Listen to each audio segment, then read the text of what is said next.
বাংলাদেশে বিনিয়োগের ধারণা বদলে দিতে পারে মুক্ত বাণিজ্য অঞ্চলের ধারণা। করমুক্ত সুবিধা মিললে কাঁচামাল তৈরি ও আমদানিতে বাড়তি সুবিধা পাবেন স্থানীয় ব্যবসায়ীরা।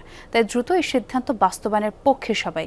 যদিও বিশ্লেষক বলছেন, প্রশাসনিক কাজে ধীরগতি ও অনিয়ম বহাল থাকলে মুক্ত বাণিজ্য অঞ্চলে আসতে চাইবেন না বিদেশি বিনিয়োগকারীরা।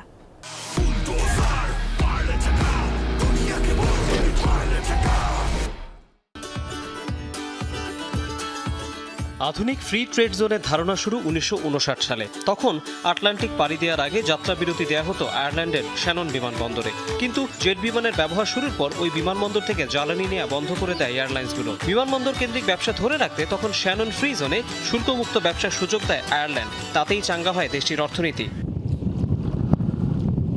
কয়েক দশকের মধ্যে এই ধারণা বিশ্বে ছড়িয়ে পড়ে। বিদেশি বিনিয়োগ টানতে একের পর এক মুক্ত বাণিজ্য অঞ্চল গড়ে ওঠে ভিয়েতনাম, মালয়েশিয়া, আরব আমিরাত ও দক্ষিণ কোরিয়ায়। এই মডেলকে সবচেয়ে সফলভাবে কাজে লাগায় চীন। 1980 সালে শেনজেন ইকোনমিক জোন চালুর কয়েক দশকের মধ্যে বিশ্বের গুরুত্বপূর্ণ ব্যবসা কেন্দ্রে পরিণত হয় এই ছোট্ট সীমান্ত শহরটি। মুক্ত বাণিজ্য অঞ্চলের এই ধারণাকে এবার কাজে লাগাতে চায় বাংলাদেশ। প্রথম দুটি জোন তৈরি হবে চট্টগ্রাম বন্দর ও কক্সবাজারের মাতারবাড়ি সমুদ্র বন্দরের কাছে কোনো এলাকায় জমি বরাদ্দ হবে 600 একর। এরই মধ্যে এই বিষয়ে ক্যাবিনেটে নীতিগত অনুমোদন মিলেছে। বলা হচ্ছে, বিদেশি বিনিয়োগ আকর্ষণ করতেই এই উদ্যোগ, কেননা এখানে কাস্টমস ও কর সংক্রান্ত অনেক বিধিনিষেধ শিথিল থাকবে। এসব অঞ্চল থেকে বিদেশে পণ্য রপ্তানি করতে পারবেন এদেশের ব্যবসায়ীরাও। সিস্টেম লস বলে একটা জিনিস আছে, সেটা রোধ করার জন্য আইন কানুন ইজ গুড এনাফ, এবং ওই আইন কানুন শুধু না, তার প্রয়োগ।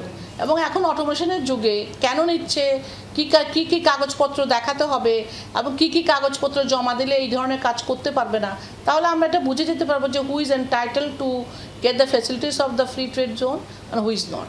এটা আমরা মনে করি, আমরা ওয়েলকাম করি।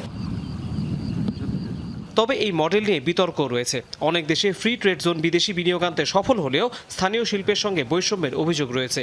বিতর্ক আছে অতিরিক্ত কর ছাড়ের কারণে সরকারের রাজস্ব আয় ও শ্রমিক অধিকার ইস্যুতেও। মিরেশ্বরের যে প্রকল্প আছে সেখানে অলরেডি অনেকগুলো প্রকল্পে কিন্তু কাজ শুরু হয়েছে।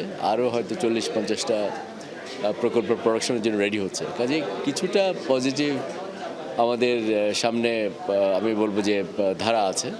এখন এগুলোকে বেগবান করতে হবে। সেই ক্ষেত্রে মুক্ত বাণিজ্য অঞ্চলের যে ধারণা, এটা যদি আমরা ভালো করে ইমপ্লিমেন্ট করলে বিদেশে অনেক বিনিয়োগকারী হয়তো উৎসাহিত বোধ করবে। মুক্ত বাণিজ্য অঞ্চলে বিনিয়োগের মানদণ্ড ঠিক করতে 4 মন্ত্রণালয় ও এনবিআর এর সমন্বয়ে কমিটি গঠন করেছে সরকার। তৌহিদ হোসেন, যমুনা নিউজ, ঢাকা।